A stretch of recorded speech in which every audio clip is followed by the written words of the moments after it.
My guest today is Dr. Alexandre Vaz, who's a co-founder and chief academic officer of Sentio University. He provides deliberate practice workshops and advanced clinical training and supervision to clinicians around the world. Dr. Vaz is the author and co-editor of 16 books on deliberate practice and psychotherapy training and the editor of the Essentials of Deliberate Practice APA series. I highly recommend these books for therapists and supervisors alike. He has held multiple committee roles for the Society for the Exploration of Psychotherapy Integration, SEPI, and the Society for Psychotherapy Research, SPR. I first met him through SEPI several years ago, and even our first conversation wasn't too dissimilar to what you're about to see here. Dr. Vaz is also the founder and host of Psychotherapy Expert Talks, an acclaimed interview series with distinguished psychotherapists and therapy researchers. Please enjoy today's conversation with Alex Vaz. I got a couple of your books sitting right there by the bedside table, the deliberate I don't know if you practice one. noticed, since we last talked, we opened a university in California. I published a couple in the that's right. articles in the newsletter, but That's true. that just, I guess I was just kind of also confused when I was seeing that. I'm like, is this like a real place? And It's a scam. Like, even myself, I wake up and I'm like, what the hell? No, we did 4 years of paperwork and we have an actual university going. That's unbelievable. So is it online only, or is it It's in hybrid. person as well? Hybrid. Yeah, we have in-person residencies 3 times per year, and then online. Is it spearheaded by you and Tony? Yes. Yeah. That's incredible. Congratulations. Thank you That's very amazing. much. It's kind of crazy social experiment. All classes, half of it is skills training. Yes. But that's the important part. I think when I was being trained initially, deliberate practice was just coming in. Yeah. It's like, this was published a few years ago. You may want to take a look at it. Yeah. And now it's like, if you're not doing deliberate practice, that's something's off. So this whole thing, I kind of started because truthfully, a lot of people weren't submitting to SEPI's newsletter. Uh-huh. And I'm sure you know the deal. It's Sure.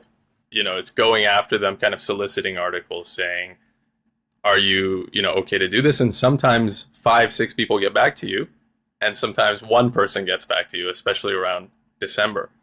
So it started as that, and then I thought I could just chat with these people that I'm working with anyway about this idea that a lot of people don't go near, because it seems kind of weird to go up to someone that you're working with or that you kind of look up to as your mentor and ask, what do you like in terms of Love it. books, music, films?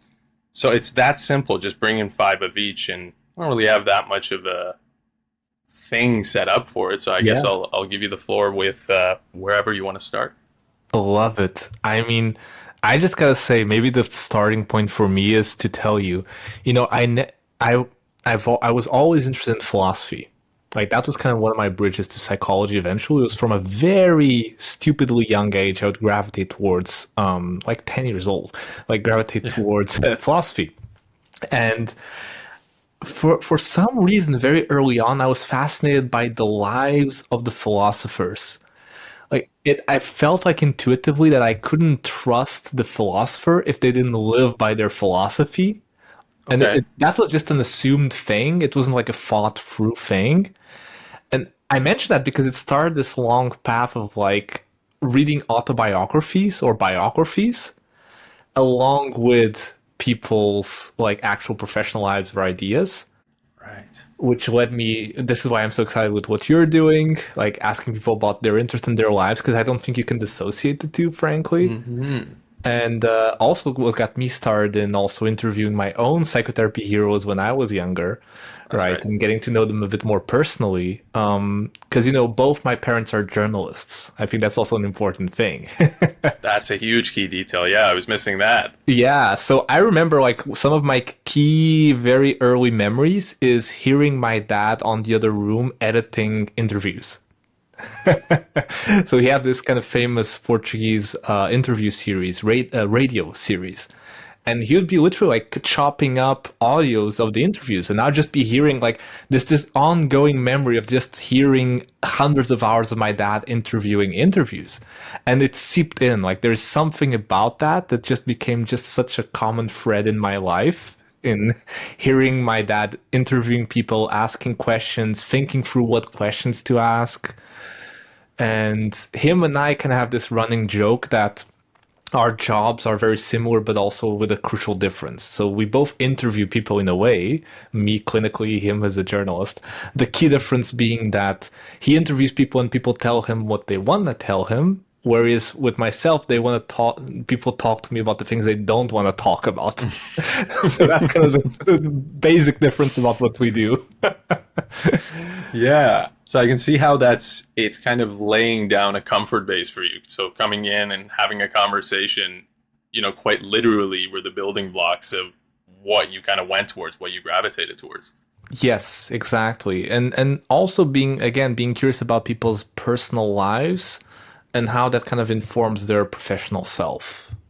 And it always has been very weird for me, the idea that people can dissociate the two. And it took me a while to figure out that a lot of people do that, dissociation.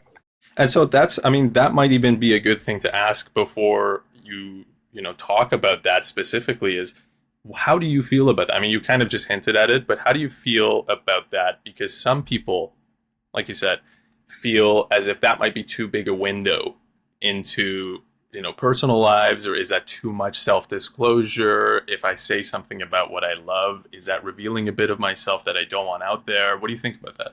I love it, and I think it was super therapeutic for me to hear other people talk about their personal lives, I should say. That's why I gravitated towards autobiographies and biographies as well. I think it was very unshaming and undoing aloneness to hear about people's personal lives.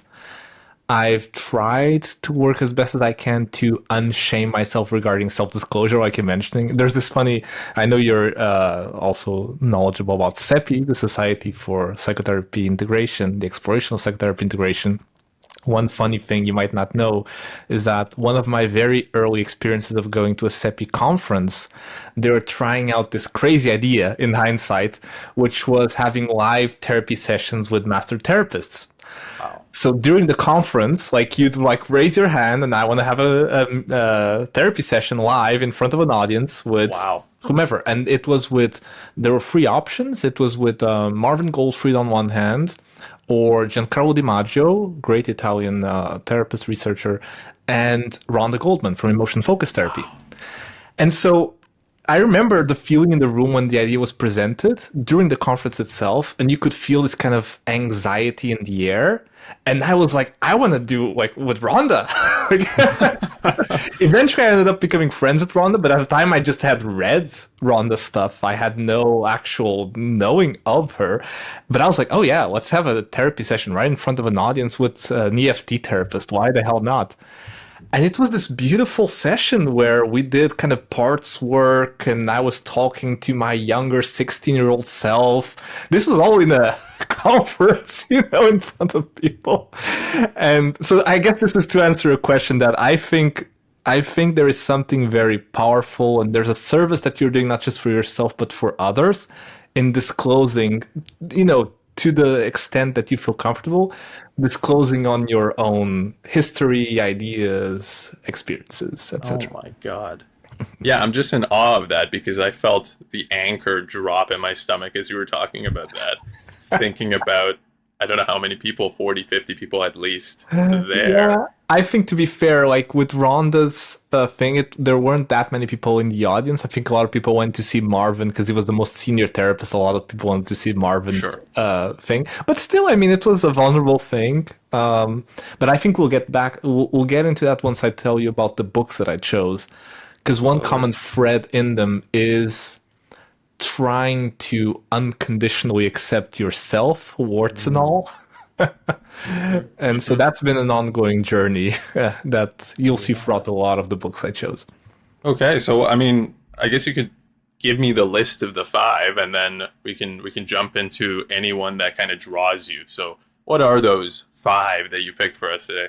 Okay, so I'm very excited by this, Alan, because I would imagine a lot of your other interviewees might pick American books, which nothing wrong with that, but I'm going to give you a more broader scope, hopefully. We'll see. Okay. The first one, because I am Portuguese, I am going to bring a Portuguese one. And in English, it's called The Book of Disquiet. And so this is Fernando Pessoa, arguably the most important poet in Portuguese history. And this book in particular, The Book of Disquiet, is actually a very weird book. It's not really a book, it's a fragmentary book. It's a compilation of different writings attributed to the same ego, like alter ego of Pessoa. He had many alter egos, and there is one particular alter ego called Bernardo Soares that he invented.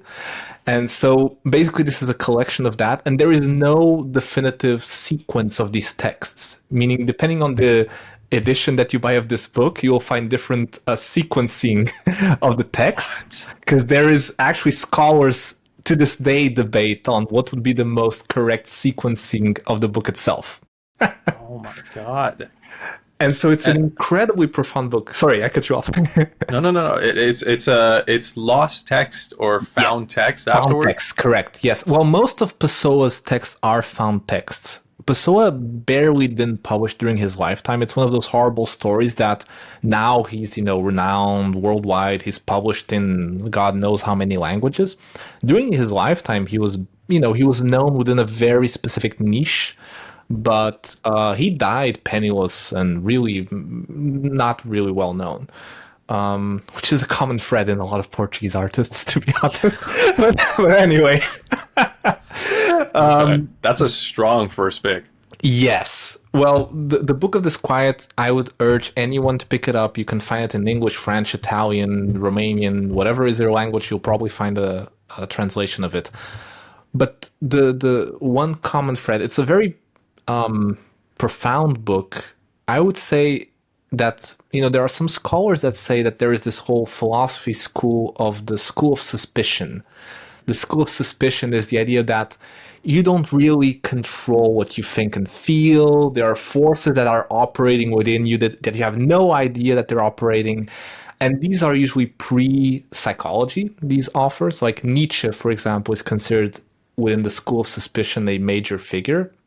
Uh, Freud is, of course, prominent in the school, and Pessoa is attributed also in this umbrella of the school of suspicion. The idea that Pessoa, and in this book in particular, the book of Disquiet, writes a lot about how so much of what we think and feel is almost like a ghost that follows us, that is ourselves, but is beyond ourselves. So the idea of the unconscious, really, before we had the word unconscious. That's gorgeous. Yes. And yeah, and It's I making me read, think, like, why was I not aware of this? Because as you're saying this, I'm kind of thinking about, okay, Nietzsche, Freud, and the fact that you're putting Pessoa on there. yeah. That's incredible. I mean, that's high praise. Yeah, Schopenhauer in the same vein. Yeah, I mean, Pessoa, it's really beautiful. And when I was a young, I felt very, very lonely and alienated when I was younger. Extreme. Like, my earlier memories are like, what the hell is this world? Like, just over flooding of stimuli, basically. And so I always had the concept of alienation has always felt very poignant to me and to my early kind of experience just as a human being. Hmm. So Hmm. whenever I found some book or music or movie that kind of gravitated towards those topics of alienation, existentialism, um, Pessoa was the earliest of these books I'm going to tell you that had that quality. That it was touching on something I couldn't verbalize really, but it was put in such beautiful words. This sense of like otherness in existence. Sure. Do you remember what your first reaction was to it or when you read it? Panic. Panic. So I remember feeling extremely anxious. So an euphoric element to it, like, oh, like this is the description of like something I felt for a long time. But I remember also feeling quite depressed and panic, and like it was really, frankly, kind of too overwhelming emotionally to be in contact with that at that early age by myself, basically. And I remember my dad kind of seeing how much it had impacted me, and he partained some wisdom, which was with certain types of these kind of books, very intense artistic kind of materials, it's important to think of it as like almost like a swimming pool in a way, where you can dive into it, but you got to come up for some air. Like if you Okay. dive into it and you just stay there, you are gonna drown. That was the basic image. That's that's top level wisdom right there. Yeah, that's stuck around. That to this day, that's stuck around as well. Yeah, I mean, that's what I was thinking as well when you brought up. So, my familiarity is kind of base level, name, and I know the name of the book.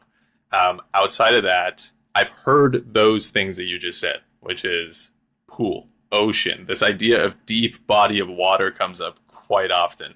Yeah. But wow, we're Yeah. right into the deep end with that first one. Yeah. So this is Book of Disquiet, Fernando Pessoa.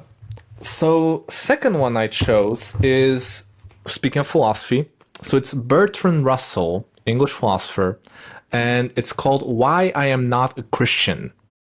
So this is an essay by Bertrand Russell. Bertrand Russell is basically the logical wing of philosophy. He was a mathematician as well, incredibly prolific. He was a human rights advocate, anti-war advocate. So, I mean, he just has a huge body of work. For me, reading Russell early on was incredibly formative because since my kind of worldview was being overwhelmed by the chaos of just existence, really, there was a huge appeal towards the logical approach to breaking down phenomena. I was unfortunately not gifted at sciences as much as I love them. So I'm not a gifted, in maths or etc. as much as I love them. But the whole empirical process of information, evidence gathering, trying to make sense of things, slowing down and really, chunking things into pieces, that is really what Russell gave me. So it's not so much about the Christian. I mean, he was an atheist and he sets forth very persuasively his own arguments Sure. of why he is not a Christian. But it's not really about that. It's the way in which he thinks that really made a huge impact on me, because he just breaks down in very clear, very minute arguments. Okay, we have this. This is really, I mean, he's going back to the Greeks here in terms of philosophy, Socrates, etc., which is how can you think through an idea in a Socratic dialogue or Socratic questioning mode that you can elicit from yourself a way to find out, quote unquote, the truth Sure. without appeal Sure. to ego, without appeal to authority. And again, coming from this kind of very overwhelmed place of alienation, having something to kind of slow down and pick things into little pieces and make sense of them was frankly a fundamental skill. So Uh-huh. thank you, Bertrand Russell. Well, I appreciate you also giving some context for it because the title is one that will immediately polarize, Yes. people. So if that's a hook, that's coming in, why I'm not a Christian. So a lot of people will pick it up because of the title. A lot of people will never pick it up because of the title. Important that you're saying it's actually not really about that. Yeah. It's kind of organizing the things that are in your mind. Was that something you just spontaneously picked up? I mean, I was interested in religion from an early age, although I was never really a believer. So I guess the starting point was I was interested in philosophy. I was interested in, I remember actually when I was very young as well, like around 10, 11. This is how much of a Woody Allen neurotic I am, Alan. Is I remember going to a museum with like, religious paintings and all this with my parents. And I remember having this existential crisis very young, turning to my parents, being like, okay, I cannot tolerate seeing all this art. I have to decide if I believe or don't believe in God. Like, that's going to be too much of a big deal. I got to figure that out before I can even appreciate any of this. Like, talk about neurotic kid. Like, for some reason, and some things are really mysterious and interesting. Like, I don't know why I gravitated so hard so early to those questions, but they were there from very early on.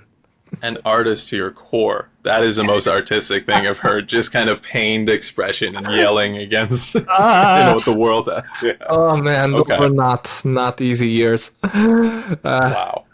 Okay, that's Bertrand Russell. Still in philosophy is Epictetus. So Epictetus, one of the fathers of Stoicism, which is now making a comeback, which is very interesting. Nowadays, there's a lot of people talking about Stoicism, and I can be a hipster and say I liked Stoicism before it was cool, because I started reading about it when I was like 15. Wow. And so, yeah, this book in particular, there's a particular book. It's translated as the Handbook of Epictetus. Like the original name is called the Enchiridion. But it's basically a source of collected works of Epictetus. It was written down by one of his students called Arrian in the 2nd century. And it's basically just a compilation of like major Stoic ideas. And for example, Marcus Aurelius, if you look at Marcus Aurelius' meditations, it boils down basically to what Epictetus said, and he was a huge disciple of Epictetus. But so what I learned from Epictetus, like out of many things, two major things, and you'll see then the connection to another book I'll say next, is the idea that is not so much the interpretation of, it's not so much the events themselves, but your interpretation of events that really makes an impact. So the idea that how you perceive reality is as important as reality itself, right? And Epictetus just has a major quote that's often cited by cognitive behavioral therapists. Well, I should say early cognitive behavioral therapists, like in the 60s and 70s, which is it's not things themselves, but our view of things that upsets us. So that made a huge impact on me because my view of things was very anxiety-inducing and depression-inducing when I was younger. So that whole lens, that the interpretation of the event being as important as the event itself, kind of spun my world around. Yes. Yeah. Very core CBT, and I'm also imagining this coming into, play for you alongside Pessoa having been there. Yes. So he's sitting on your shoulder, but then this comes in, and now you have to contend with, do I believe in that? What do I take from this? Yeah, I mean, you'll notice there's two major threads in all the books. It was cool. Thank you again, Alan, for the opportunity, because going through the books and the movies and the albums that I was thinking about, looking at them, it was very obvious. There's two common threads across all of them. One is existentialism, and the second is the tension between thinking and feeling. And I think that kind of defines me as a person, is just broad interest in core existential ideas on one hand, and the constant tension between thinking and feeling, intellect and passion, whatever you want to call it. And yeah, Epictetus kind of, I don't think it's just a thinking thing. I think it's about like your lens over reality really has an effect on how you, like your perception of reality is as important as reality itself. It's a very simple idea, and it's there in Freud as well, of course, and in all major therapies. But I had read Freud and I read Jung and I loved Carl Jung, but it had never been boiled down to such a simple way for me. Right. Like your perception of things is as important as the things itself. Right? That made an impact.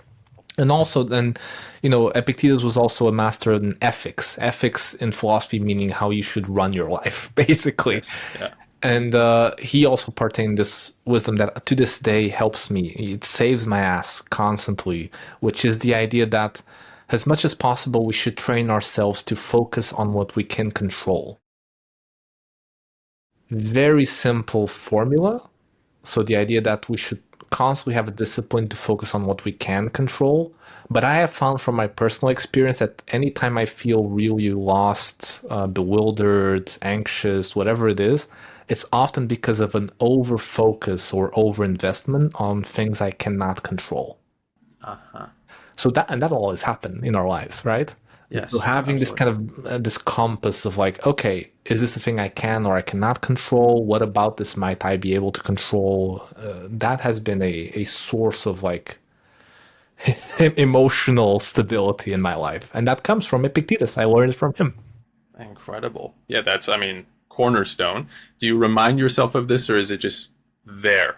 Like you don't need I to be remind reminded. I do remind myself. I think with all good things, some things become automatic, but you always relapse. Like there is Yeah, no way. I do think having slogans is good.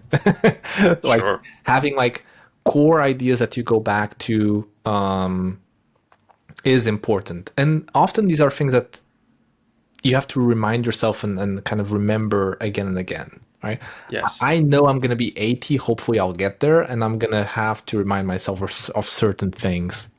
Which goes back to the absolutely. idea of philosophy. Like the basic idea of philosophy, going back to its origins, was a contemplation on how to live, and more importantly, a discipline, a practice. Right, Mm, and I'm into like the whole field of like how do we train psychotherapists and the idea that's of right. deliberate practice because I have felt that I am not a particularly talented person in any field I get myself into. That's just a core sense of me. I don't feel like I'm a talented, smart person from the get go.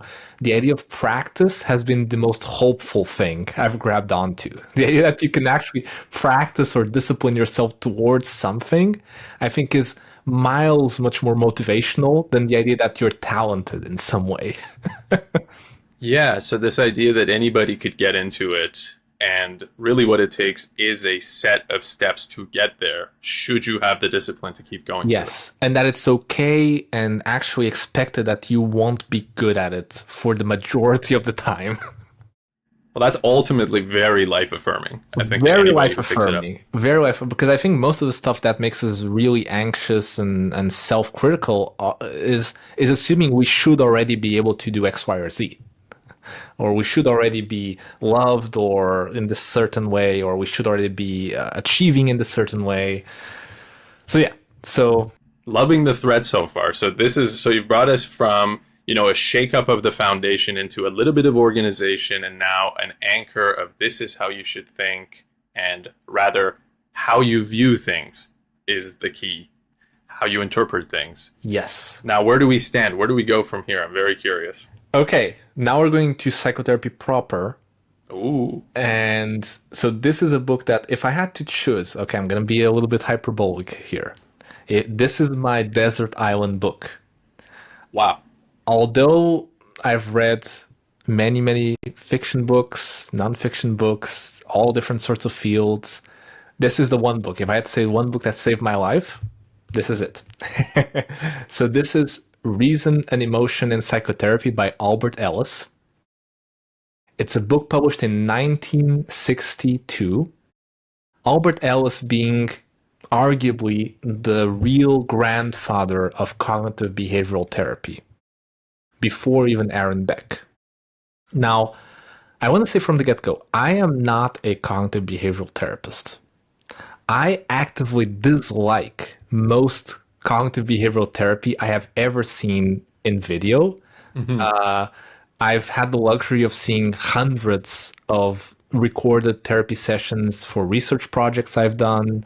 I've read hundreds of books and articles, and very consistently, I can tell you, like from a clinical standpoint, I am not a CBT therapist. Sure, sure. I am much more of a existential, emotion-focused, experiential therapist. From a clinical, which, by the way, led to a very difficult kind of identity thing as well, because things that helped me personally, and I think actually saved my life, I have noticed don't necessarily bridge into the kind of therapist I want to be or what might help other people. So I'll just make that distinction. But for myself, in just reading and do, here's the thing, Alan. I read this book not as a person wanting to become a therapist. I read this as a book of philosophy when I found it. And from the get-go, there was a lot of beautiful synchronicities that happen. The term synchronicity coming from Carl Jung, the idea that some stuff just feels like too much of a coincidence for it to even be a coincidence. And so with Albert Ellis, it was just I was around 18 years old and I was in psychoanalysis, personal psychoanalysis, doing the whole traditional psychoanalytic thing. I liked a lot of it, but I disliked a lot of it as well. And I was still very deeply into philosophy, and I find this Albert Ellis guy who was a formally trained analyst who found out he did not believe in a lot of analysis anymore, who was actually an avid philosophy reader. In particular, Ellis was an avid Stoicism and Buddhist philosophy reader. And so, as I'm really frustrated in my own psychoanalysis, I start reading about this guy who is, by the way, just a hilarious writer and speaker. I mean, he is credited for being the first person saying shit and fuck in an APA conference in the 50s. Oh, wow. Which is quite the badge of honor, you know? In an official kind of podium saying curse words. So that was Alice.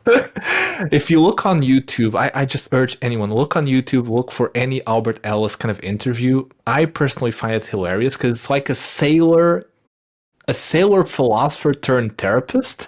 It's like this very weird personality mix, very abrasive, very charismatic. For most people, completely obnoxious, which I totally get. Completely unempathic for some people, which I totally get. But when I read it, it was just amazingly perfect. And I think he put into a psychological lens, a psychological terms, what I had learned from Epictetus prior. So Epictetus spoke in a layperson philosophical sense, whereas Ellis framed it with psychological jargon. And he had what he called the ABC theory.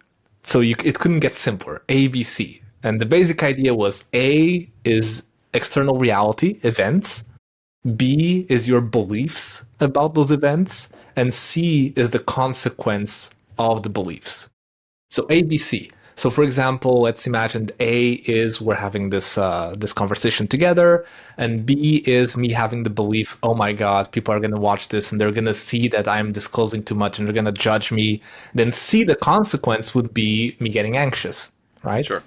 But if my belief is, it's so cool to be here with Alan, and I'm so excited to share these things because they're so special to me, and I hope someone else gets something out of it, my C is one of being really happy being here and grateful, which is what I'm currently experiencing. Yeah, so those are the very steps then.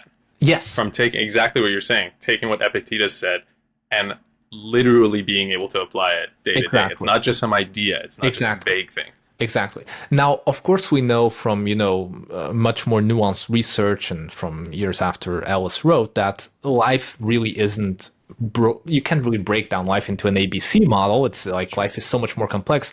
But here's the thing I'm constantly surprising myself is, even if that's true, it's still the one formula I always go back to. Whenever I feel anxious, depressed, self-critical, whatever it is really, I kind of, the first thing I try is to put it into this ABC model. Just because I often find that, again, back to like being able to make sense of an overwhelming reality, it's such a very clear, very simple way to just let's just see, let's just see the lens that I'm using here. And again, there's so much personal work you can do with that's such a simple lens. And so, I can't do justice to the impact that Ellis did in my life. There are so many other things that he did for me. For example, he spoke about how humor is something that's inherently important and health producing psychologically. He spoke about the idea of unconditional self-acceptance, meaning like there is never going to get to a point where you're going to be, all achieving in all your efforts.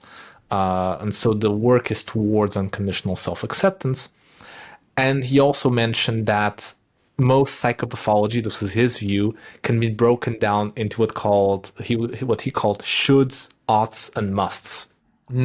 So basically you saying, I should be loved unconditionally, Alan should treat me well, but if he doesn't, he's an asshole. The world should treat me just the way I like it. If not, I hope it goes to hell.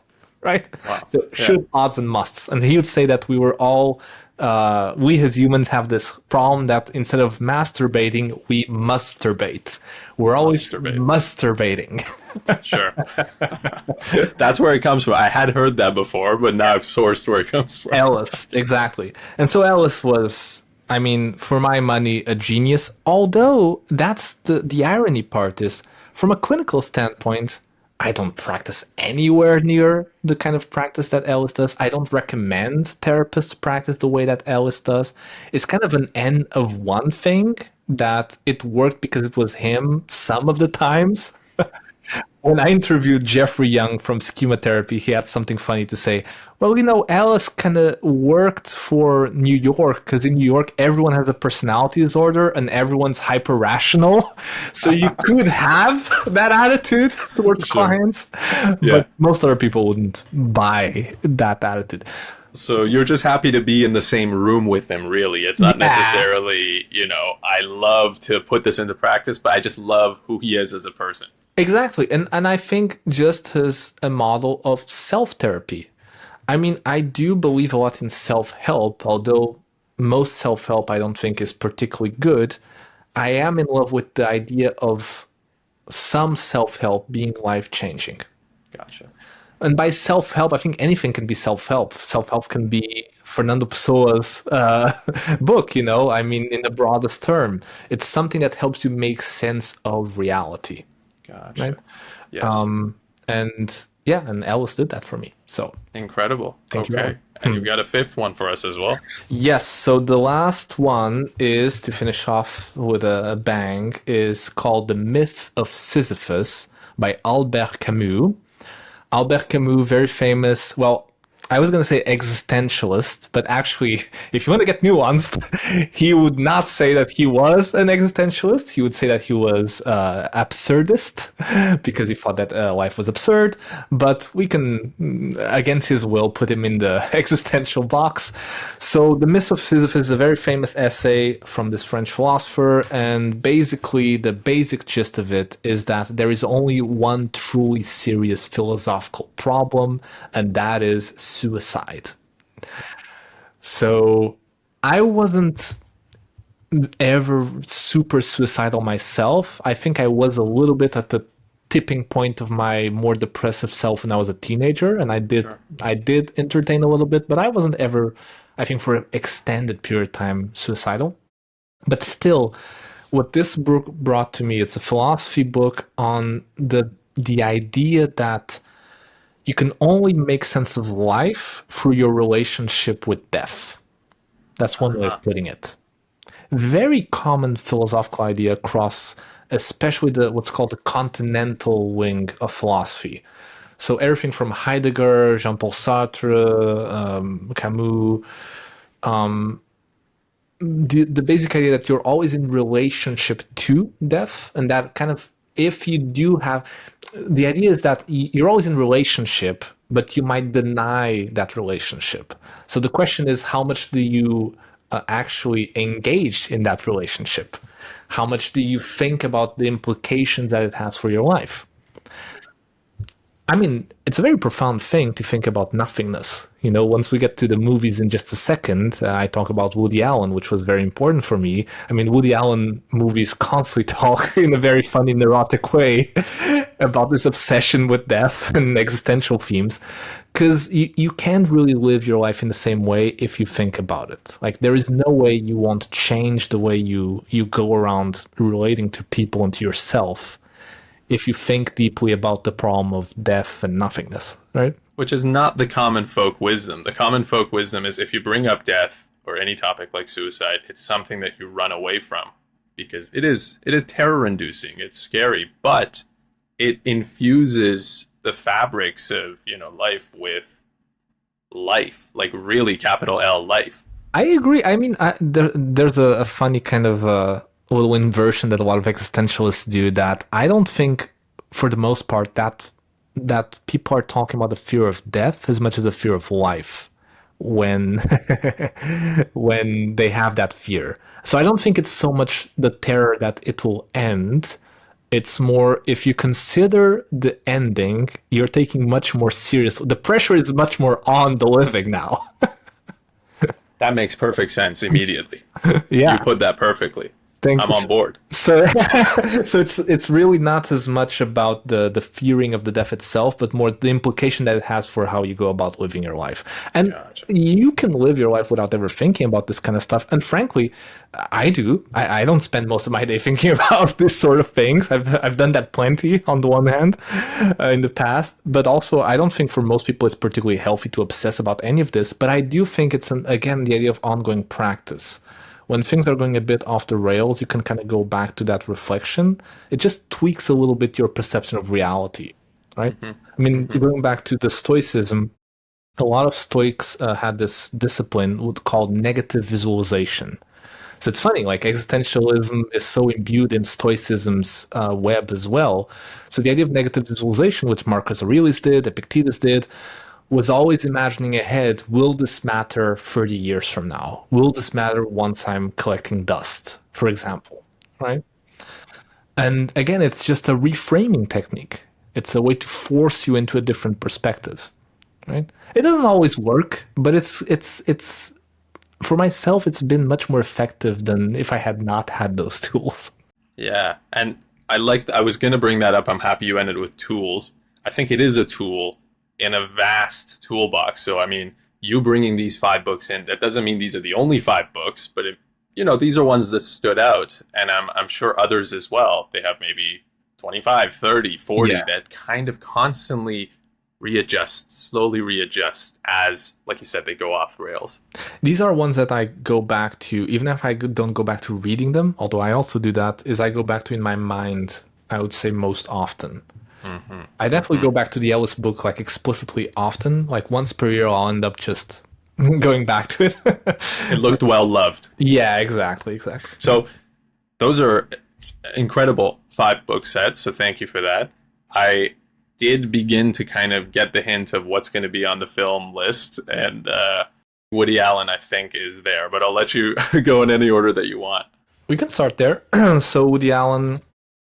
I mean, I guess I don't have to give this kind of disclaimer, but I will anyway. I know nowadays Woody Allen is kind of a complex figure in the popular culture because Sure. of events that happen in his life. But I always try to have a relationship, in this case, with the young Alex. It doesn't have to do with Woody Allen himself, but for myself, when I was a teenager, Woody Allen had such a deep meaning for me because he proved you could be an existential neurotic and still have a sense of humor. And that was very therapeutic. The idea that you could be obsessed about these ideas about life and death and how to live your life and whatever, and not be this kind of Schopenhauerian kind of old, grumpy, Sure. bitter Yeah. guy. You could actually be funny while being an existential neurotic. And I just think his 80s movies just hold up incredibly. I mean, I would say like the first like 20 years arc of his work is just unbelievable. And you got to remember, like I'm a huge film buff. Like I just consume movies almost at a daily basis. And it's every movie is like a miracle for me because there's so much work that goes into making any movie. And Woody Allen has basically released one movie per year for like 50 years. So Wow. like his productivity is unmatched, even if a lot of his later work isn't up to the standard that he himself set earlier on. But I think there's just this arc in the beginning, like especially in these like early movies, and I'm gonna say Annie Hall, Manhattan, Life and Death, like all these amazing existentialist funny movies that Woody Allen had. The movie I chose is called Stardust Memories. It's from 1980. It's not his most well-known movie. I think just because it was overshadowed by movies that came directly before and after this one, Annie Hall and Manhattan, which are huge movies in his filmography. The Stardust Memories is a very interesting movie. It's about the filmmaker. So Woody Allen plays a filmmaker. You can't get more direct than that. And he's doing a retrospective of his own work. And while doing a retrospective of his own work, it gets into this very bittersweet running joke that people come up to him. So his fans come up to Woody Allen, the filmmaker, and they constantly have this running sentence, which is, "Oh, I love your movies, especially the early funny ones." Because that's something that I'm sure he felt, because the first few Allen movies are just explicitly funny movies. And the Sure. more time goes on, like they become more, even though they're still funny, more absolutely existential, a bit more bittersweet, a bit darker. And so there's just the running joke of like, yeah, I really like especially the early funny ones. Like you're going a bit too much into like this kind of whole existentialism thing now. But it's just a beautiful, beautiful movie, and it has this incredible like top 10 opening shots, opening ideas for a movie, which is kind of a dream scenario where he's on a train.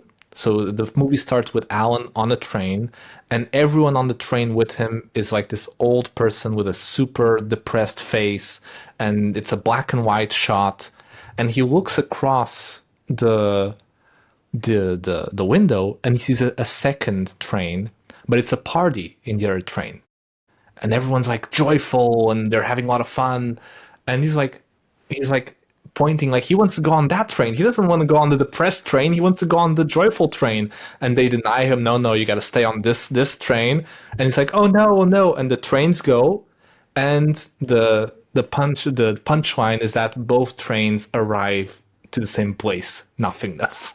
So independent which train you decide to ride or are able to ride, being the depressed train or the party train, you're all headed to nowhere. So yeah, more, I guess, like you said, funny take on it, but that one shot tells you all you need to know. Exactly. Contains all the messages from even the books that we talked about, just in about, what, 30 seconds, a minute? Yeah, it's like it's a few minutes and it's so powerful and beautiful. So I urge people, Stardust Memories, see it. Okay. Please. So on the same topic, Monty Python's Meaning of Life. So Monty Python, very famous English, I should say absurdist comedy, existentialist, there you go, group. We're seeing a theme. You're seeing the theme. Most people would say, and I think there is a very strong argument to be made, that the superior Monty Python movie is The Life of Brian, which is making fun of Jesus's like life. But for my money, for my personal neurosis, Meaning of Life, for obvious reasons, was the one that hit me the hardest. I saw it again when I was very young. I must have been around 14 or something. And so it's just a running movie on like different phases of your life, and it ends with the Grim Reaper coming and slashing you away. And there's a running joke throughout the movie that the movie is telling you throughout the whole movie, don't worry, we're gonna get to the meaning of life. Like, you are gonna know the meaning of life, don't worry, we're gonna get to the big conclusion, it's coming. So you see the whole movie, and I'm gonna spoil it for everyone because it's worth seeing anyway. So you arrive at the ending credits, and the guy realizes, oh yeah, we haven't told you about the meaning of life yet. So he takes out the card. Okay, so be nice to other people, eat well, sleep well. Okay, that's it. Bye. So it's like the most like absolute like run-of-the-mill generic good life thing.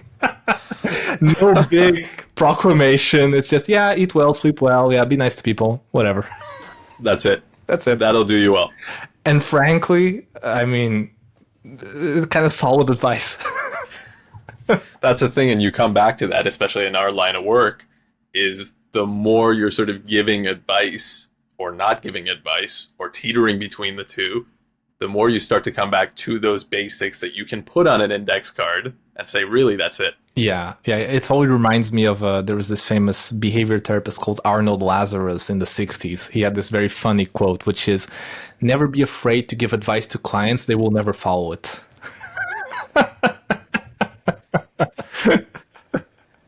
Incredible. Okay. So first one and the second one, comedic, existential. Yes. Where are we headed? We're going to Hong Kong now. So this is a Hong Kong filmmaker called Wong Kar-wai, movie called Chungking Express. One of the most visually dazzling movies I think ever. It has this kind of fascinating technique, which is a conscious blurring which is like they set it up in a way where like a lot of the sequences are somewhat blurred neon lights. It's just fascinating visually. But I'll just read you the IMDb kind of summary of the Chungking Express one. So, two melancholic Hong Kong policemen fall in love. One with a mysterious female underground figure, the other with a beautiful and ethereal waitress at a late night restaurant. That's it.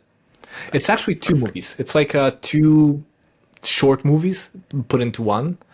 The reason why this is on my top 5 is the topic of loneliness and alienation is definitely there, and the topic of walking by yourself in a city is there. Beautiful. Which is something I did a lot as a teenager. I would just walk for hours by myself through the city. But doing it under neon Hong Kong lights is much more glamorous.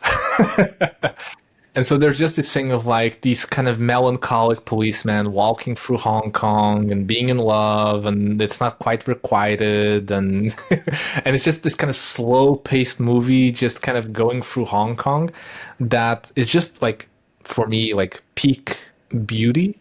And I had this very beautiful experience rather recently, which is my girlfriend actually lived in Shanghai for 8 years in China. Was an architect. She lived there. She came to Portugal. I met her here in Portugal.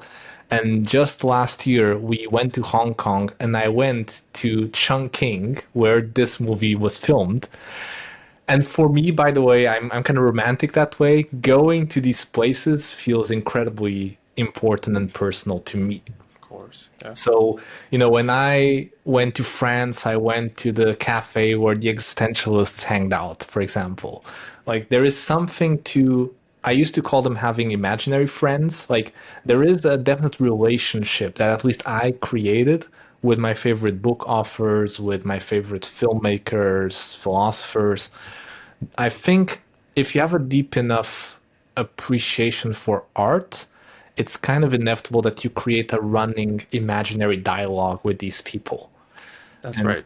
I have felt the luxury of having these imaginary relationships stick around in my head.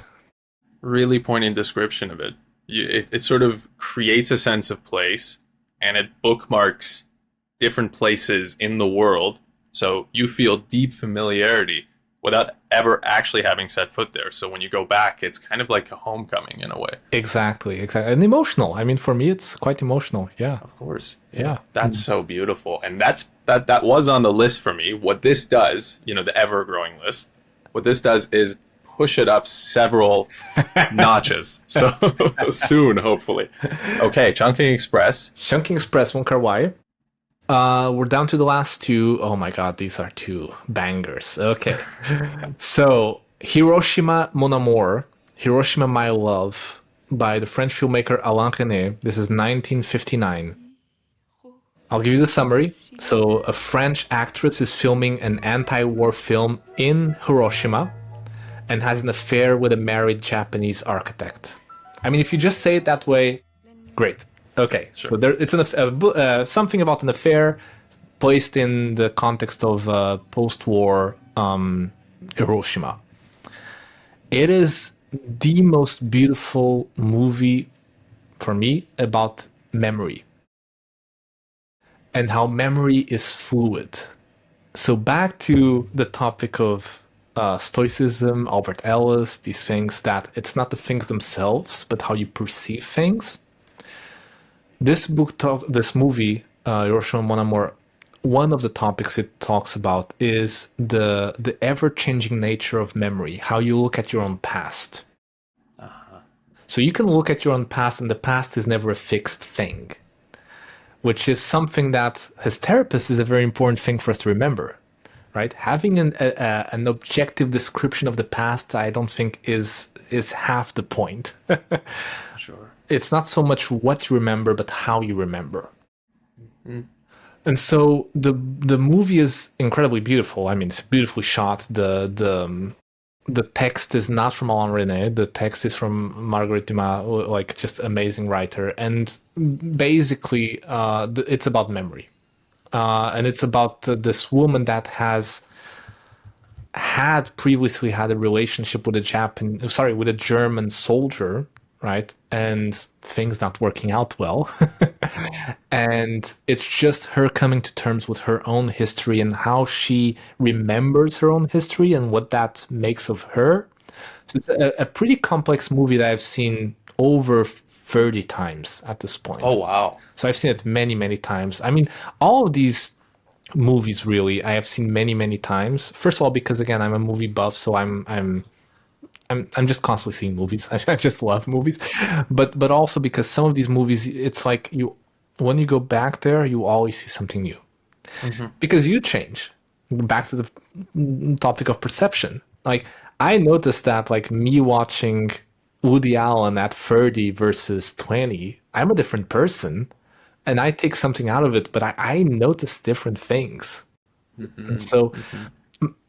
I'm actually, that is one of the few things I look forward to getting older is I know as old as I get, I'll always have this refresh of like I want to go back to these things because I know I'll perceive them differently. Right. And that's a really beautiful way to put it because, like you said, the thing doesn't change, you change. Yeah, And so there is a constant, ever running fountain that's just going to be there. Like you're never just going to watch the thing once and that's it. It's exactly. over forever. If it's a really powerful piece of art, it's forever. Like there is no way around it. And I just think that it's incredible that we are at a time in civilization that we have such access to art that is just unheard of. That is like, between the access to movies and to books and to music, it's there for the taking. Hmm. Anyone Hmm. who wants it, it's there. There's a side conversation we won't get to in today, but I'm very much interested in our shortening attention spans and the problems of social media and how every single thing is pulling us away from deep focus. That's right. And I've set up a lot of guardrails for my own life, speaking about philosophy and ethics, to maximize not getting too pushed in out of focus. So, for example, I don't have social media, haven't had it for many, many years. There's just a lot of disciplines that I've set up for myself because I don't trust myself to Yes. keep me on the path of engaging in stuff that feels worthwhile. That's right. And That's sometimes right. that's watching Shunking Express for the 50th time? Yes. And not having it be a second screen movie where you're just Exactly. also scroll. Yeah. Exactly. Exactly. Those are incredible, I mean, bangers, like you said, for them. And so I'm very excited for that final one. Okay, maybe my Desert Island movie. So this is the top, I think, and people who know me have to hear about this ad nauseum. So this is 1966 movie Persona by Ingmar Bergman. So Ingmar Bergman, you know, every every film student who wants to look like a hipster will tell you, genius, not just in movies, but also from what I hear, a theater as well. He did a lot of theater, amazing writer. But really, his movies are what stands out. And this movie in particular, Persona, I mean, it's what's interesting about Bergman and with all these people really that I'm telling you is that they always change throughout their careers, which is always fascinating.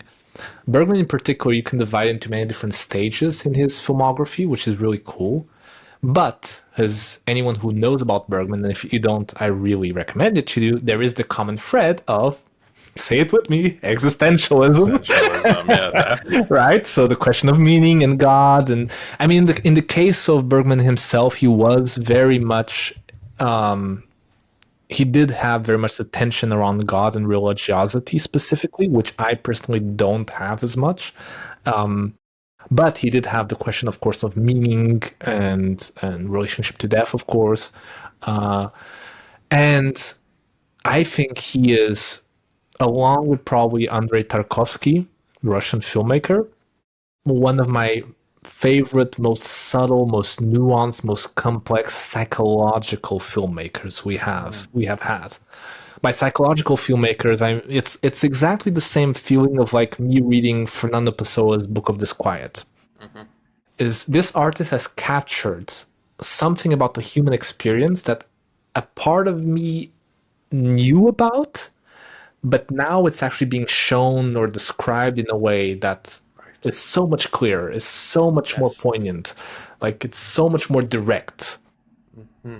And so in the case of Persona, this movie, it's about a nurse who is put in charge of a mute actress.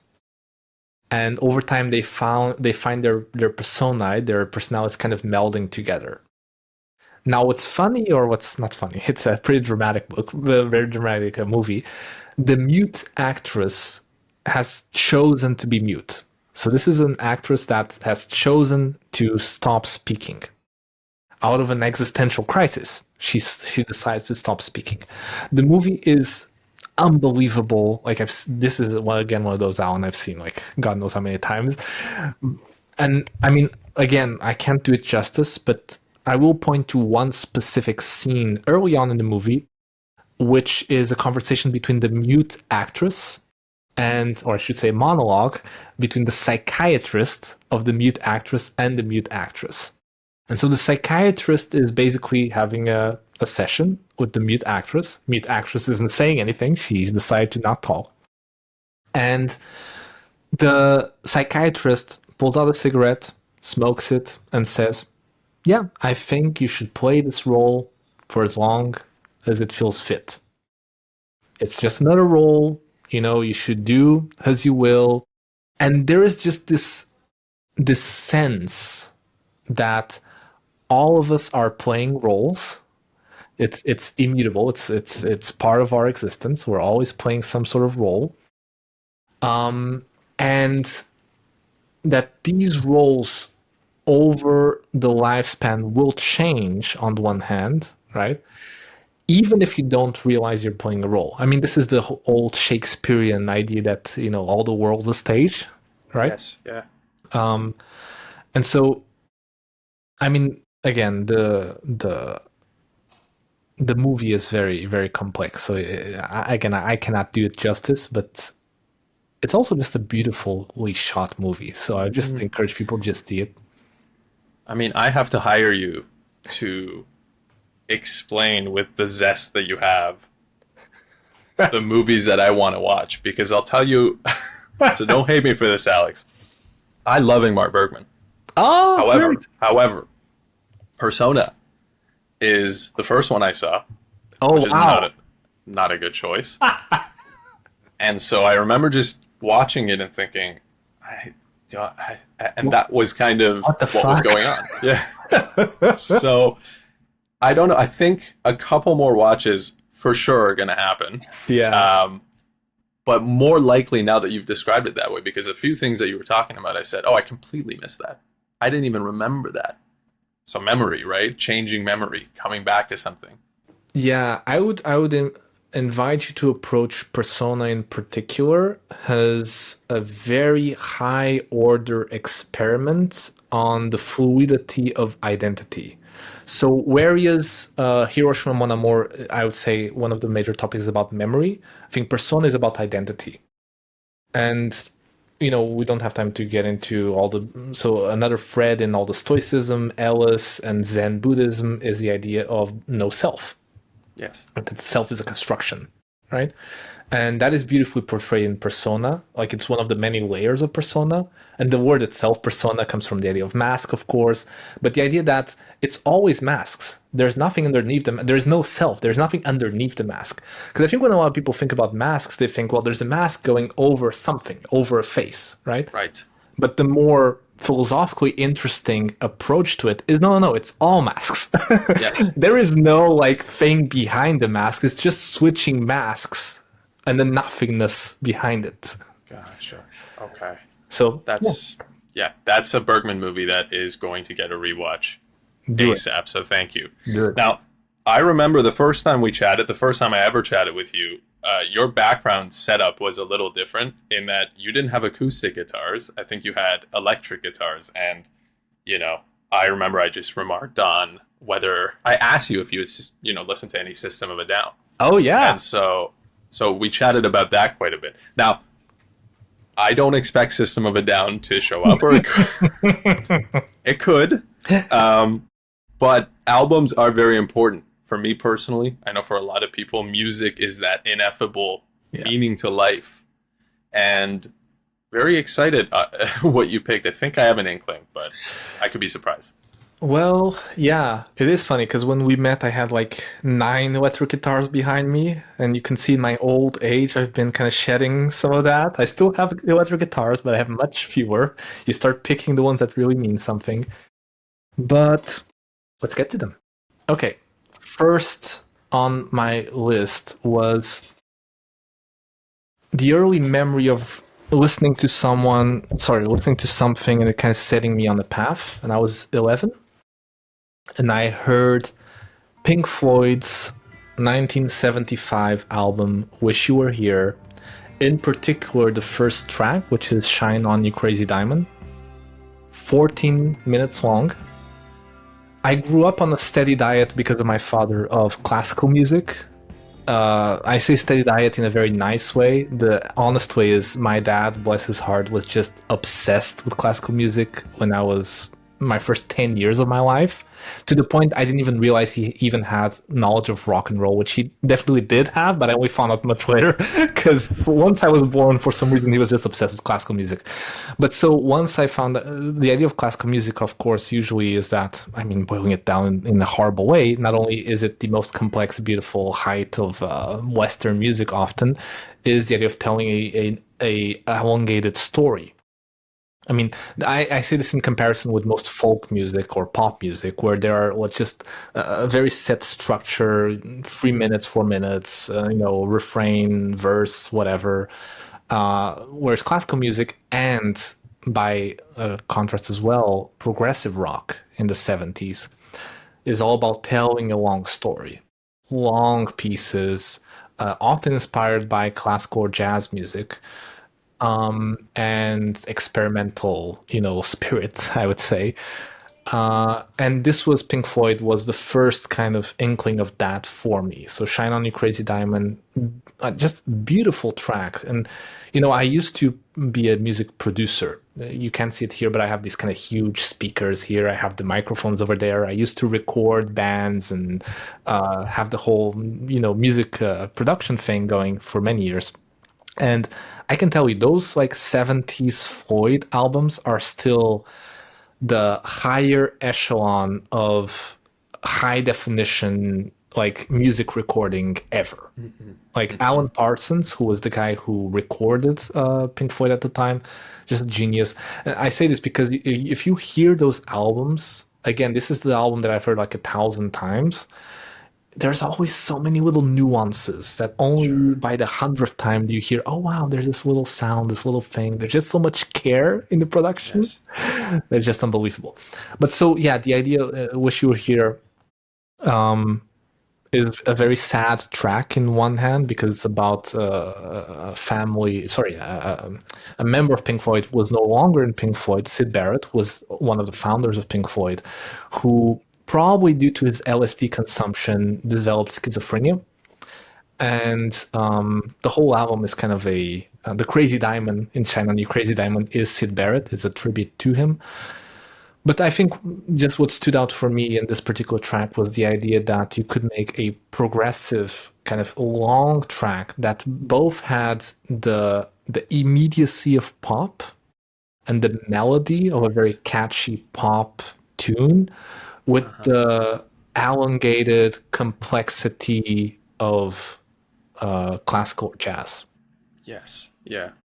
And with the trademark 14-minute, 30-minute Pink Floyd track, yeah. Elongated guitar solos, keyboard solos. I mean, this particular track is like beautifully atmospheric, so you get lost in the sound. And so this is more to my non-intellectual side, more to my just going with it flow side. To just put that on, it's like, oh my God. So, it took me about 20 odd years after listening to this for me to really smoke weed, but I never needed to do it because I had Pink Floyd, for example, as a teenager. It was good enough. Yeah, that subs in for the experience. Exactly. Gotcha. Okay. Amazing first pick. Okay. All right, so that's Floyd, 75. Miles Davis's Bitches Brew, 1969. Miles Davis, arguably the biggest name of jazz ever, possibly. I mean, he had, I'm not sure if this is still the case, but for many, many, many decades, he had the best-selling jazz record of all time. And I think that this album in particular, 1969, is one that most people don't hear. I mean, Really? yes, because the thing is, Miles is mostly known for most people, like casual consumers of jazz, the early version of Miles, which is like the bebop phase and cool jazz phase, things that are very, I would say, almost radio friendly to the extent that a jazz tune can be radio friendly. Sure. But they're very clear melodies and, not, I would say, abrasive to them. And so what's fascinating about Miles is that he never stopped. He never stopped progressing. Like, if you see Miles's trajectory, he basically invented 5 subgenres of jazz throughout his career. Like, he didn't just stop. And his autobiography, by the way, is just unbelievable. Really great peek into his life. But so in the 70s, in the 60s, Miles starts hearing a lot of rock and roll. In particular, he listens to a lot of Jimi Hendrix. Yes. And he starts being really curious how rock and roll can influence jazz. And this is also at the beginning of like having more experimentation in the studio recording setting, because this is the heyday of the Beatles as well. And the Beatles were like really experimenting with how you can produce and experiment with tape recording, do different effects, and really play around with how you record things. And so Miles was taking all of that in a field that's usually pretty conservative, which is jazz, kind of like classical music in that sense. And he was just breaking through all, barriers. And, this album has like very weird kind of transitions. The way it was recorded is just unbelievable because a lot of the instruments are recorded in isolation in a booth where the person recording doesn't know what the other person is playing most of the time. So it's kind of a collage experiment as well. And I think it's just the perfect melding pot of jazz and rock and psychedelics, like psychedelia. Incredibly just evocative music, but abrasive. I mean, it's not something you want to put on in a dinner party. Like, it's definitely big earphones, like 2 a.m, looking at the ceiling, like, oh my God, kind of album. Maximizes the space that it takes up. Yeah. What I appreciate about you telling me that is I didn't know that Jimi Hendrix necessarily had any sort of a contextual effect on that. And so context is king here. Yeah. I'm someone who thinks Jimi Hendrix disciples are better than Jimi Hendrix. I've put that on record. That's great. But Jimi Hendrix is the king, right? So that's incredible to hear that affected Bitches Brew. Well, you might find this little bit kind of funny. You know that Miles dated a woman called Betty Davis, who was a funk rocker, like this beautiful black woman, just amazing funk rock. And he was dating her, and she kind of helped Miles with the wardrobe element of Miles. Miles went from wearing like suits to wearing like hippie clothes in the late 60s. And that relationship broke up allegedly because she actually had an affair while being with Miles with Jimi Hendrix. Which, if you're gonna get betrayed, I mean, that's a pretty solid reason, right? Jimmy's, you can take that to the bank. Be happy with it. Okay. No problem with that. But so Miles is definitely there for sure. Okay. So Bitches Brew, second pick. Bitches Brew, second pick.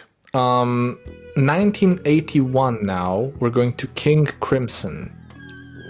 King Crimson, this is a very hard one, because if you had... King Crimson is my desert island band.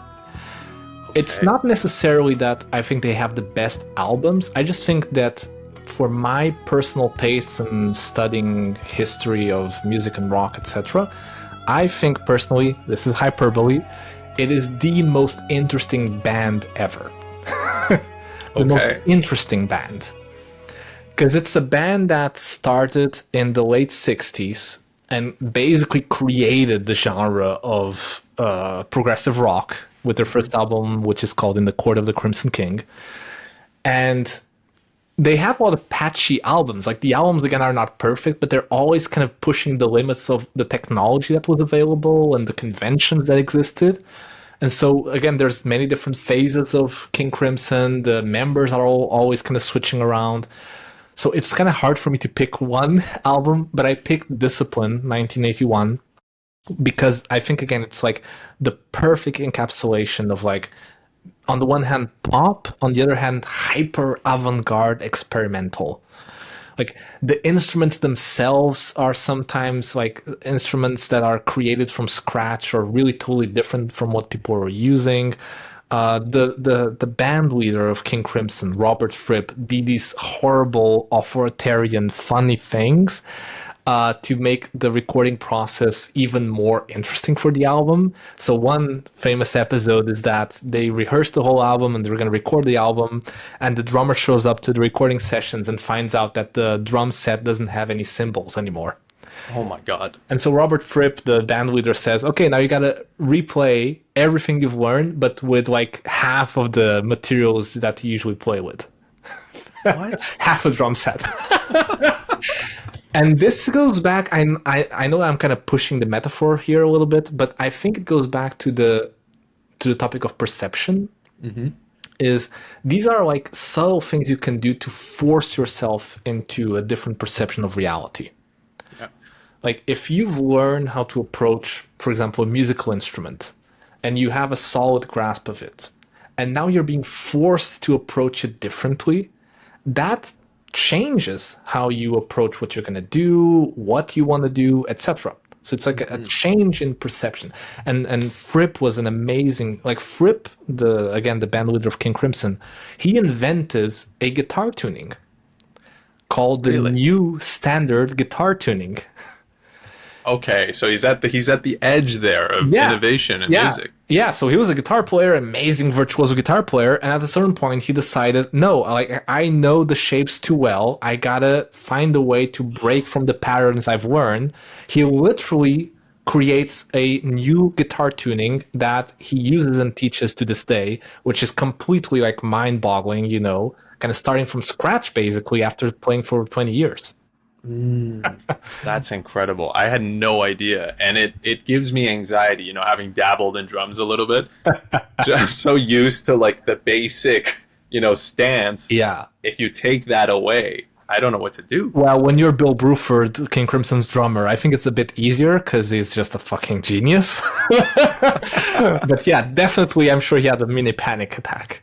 Okay. So King Crimson, the thing I didn't anticipate about this conversation is how much anxiety I'm getting.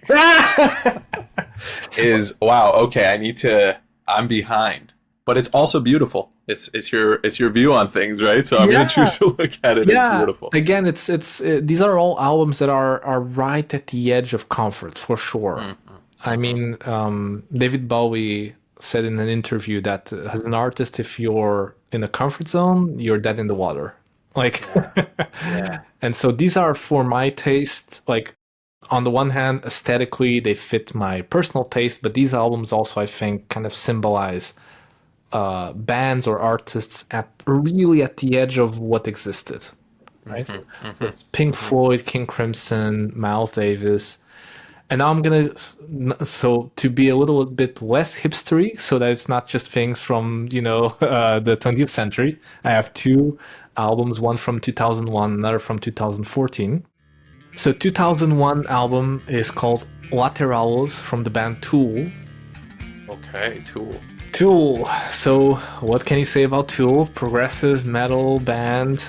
Interestingly, the drummer of Tool, Danny Carey, incredible virtuoso drummer, has often said that his favorite album is King Crimson's Discipline that I just mentioned. Okay, nice bridge. Yes, thank you. And actually, right now, Danny Carey, as we are speaking, is actually on tour with the original singer from that album, Discipline, playing 80s King Crimson.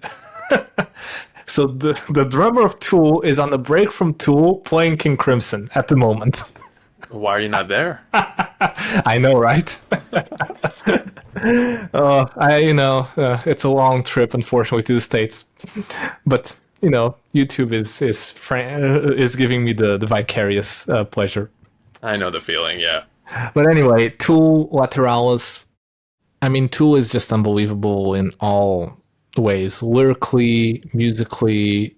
It's so innovative in so many ways. But most hipsters of Tool will be this kind of cultish people, and I definitely, when I found out Tool, definitely veered in that direction because you're just so in awe, not just of their musical virtuosity, which is definitely there, but Maynard James Keenan, the singer's lyrical ability, his lyrics. So these are people, especially Maynard, who have studied psychology, basically. Like Maynard was super knowledgeable of Carl Jung, for example. Okay. And a lot of Tool's early output actually makes direct reference to Carl Jung. And also a bit of Zen Buddhism or Buddhist ideas. And that tension I mentioned earlier between thinking and feeling is definitely very much at the forefront of this particular album, Lateralis. Gotcha. Okay. The title track itself, like the running verse of the title track, is overthinking, overanalyzing separates the body from the mind. That's the title track? So that is the verse that he sings during the title track. Okay. Overthinking, overanalyzing separates the body from the mind. Okay. Yeah. Right on the money there. Yeah. So you can spend, again, these are albums you can spend many, many months dissecting, going back to them. Impossible to play if you're a drummer. I mean, you have to be really at the top of your game.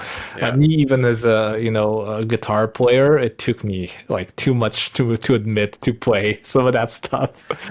Now, would you recommend this as a first Tool album or no? I think so. I think Okay. any Tool album is a good entry point. That's a good thing about Tool, I think. If you're more into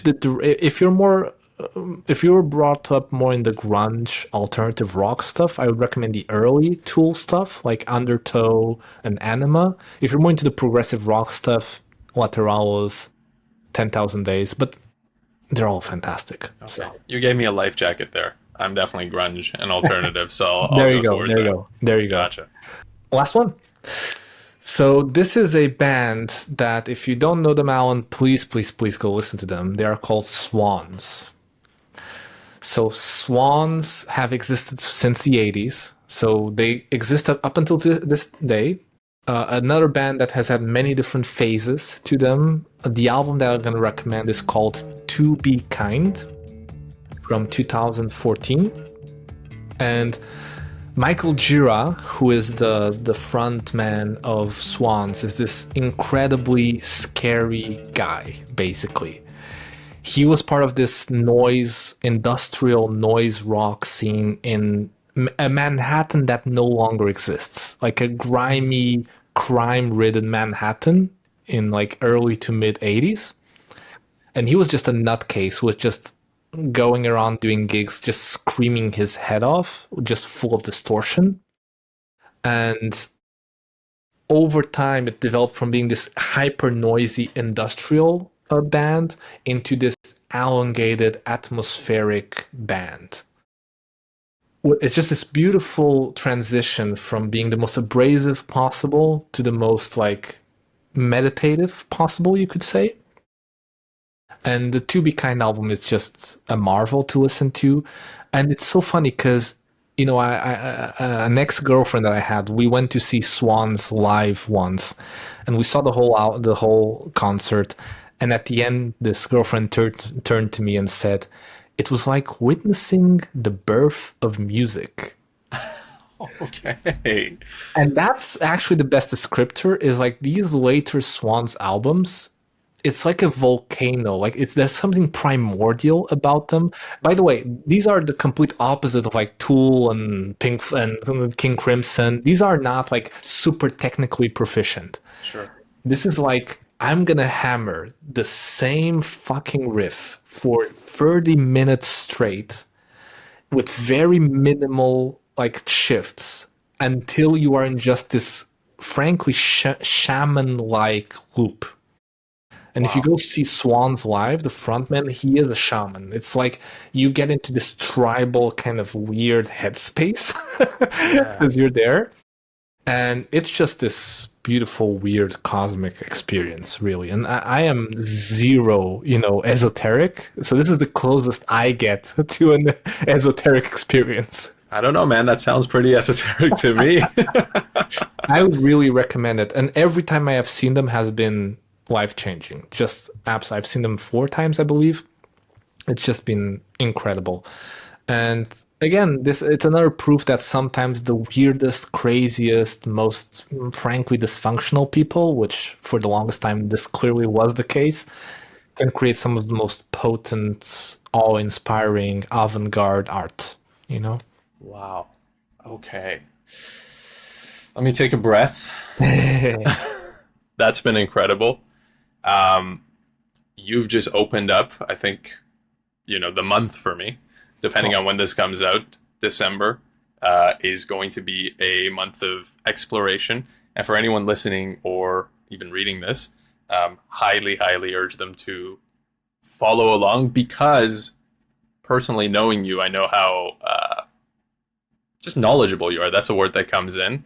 So I very much appreciate you sharing your taste with me, and I think you've been a fantastic. Honestly, I couldn't have thought up. I'm patting myself on the back. Couldn't have thought up a better first guess for this one, because of how knowledgeable you are, how eloquent you are with it. So very much appreciate it. I appreciate you saying that. It really is just being a nerdy. Like it's just like this kind of enthusiastic, like, look at this thing, like this thing is so cool, like that spirit. There's this guy called Alan Watts. I'm sorry, I can't stop like dropping references, but these are people that, again, like, it made a huge difference in my life. Alan Watts was very popular for popularizing in the States Zen Buddhism and Buddhism in general. And Alan Watts would say that he never trusted people who weren't nerds. Like, you have to be a nerd about something, What is this thing with saying nerd is a dirty word? No, like, if you're really passionate about something, you're a fucking nerd, and that's awesome, Yeah. Well, that's the very thing. You're talking about the very same construct that I'm talking about, and it's just it's the same viewpoint, really. I think that's what I appreciate, is that you can be a nerd about it, because if you're not that passionate about something in your life, that passionate about exactly something. Go get it. Yeah. And to what we were speaking before, like, the access is there, right? No one is stopping us. I think that is such an important thing. So I'm curious. I would have liked to done this in reverse. Maybe you and I can trade some emails on your musical and movies, etc. We definitely can. Listen, I very much appreciate it. Thank you so much for taking the time to be here. It's we've been going for close to 90 minutes now, so yeah. Incredible conversation. Appreciate you. Thank you. Thank you, Alan.